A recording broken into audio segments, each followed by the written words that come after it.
Is this hat too much? Let's get rid of it. Dungeon synth. So I'm going to assume you already know what dungeon synth is, so I won't waste your time explaining that dungeon synth is a subgenre of ambient electronical music spawned from the atmospheric instrumental intros of early black metal, blending low-fidelity synths and samplers with medieval fantasy, conjuring images of early MS-DOS adventure games and tabletop role-playing games. The genre mostly lay dormant throughout the noughties and early teens, save for a few torchbearers often lumped in with the new age genre until the late teens, where it had finally been long enough for the noughties to enter the zeitgeist of nostalgia, and the accessibility of affordable synthesizers and DAWs would feed into the pandemic era of, fuck it, why the hell not, bedroom projects. Online communities would flourish with a new wave of enthusiasts and creators alike. DIY record labels, live shows, and the best fucking merch you've ever seen would soon follow. I'm going to assume you know all that. Instead, I'm going to make the case that this is one of the most underrated synthesizers for dungeon synth. The Korg Volca FM.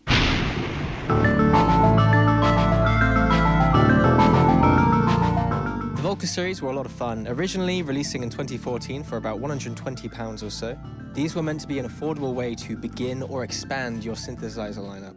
The Volca FM came out in 2016, and as the name implies, it is the Volca take on a frequency-modulated synthesizer. It's based very heavily on the architecture from the Yamaha DX7, which is the most famous of all FM synthesizers. So much so, in fact, that there are even ways of mapping patches from the original DX7 onto your Volca FM. This thing really comes alive with a bit of reverb on it to simulate the haunting chasms that your intrepid heroes must fight their way out of.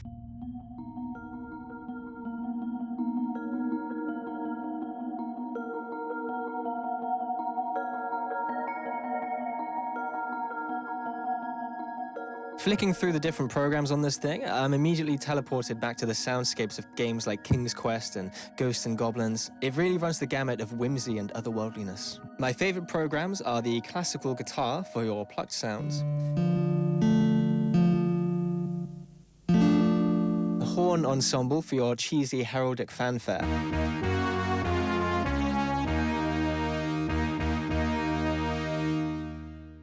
and the string ensemble for your ethereal, ghostly noises. But you can also find some very groovy bass sounds like you'd find on like a New Order track or maybe like a modern synthwave track.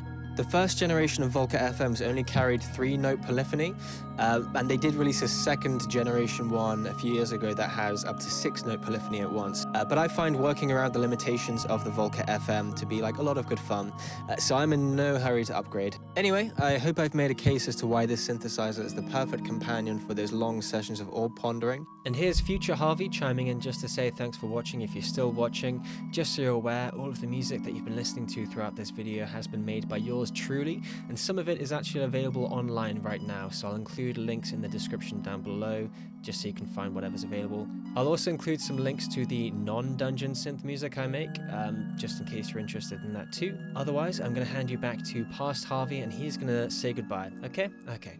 May your adventures never end and your cup runneth over.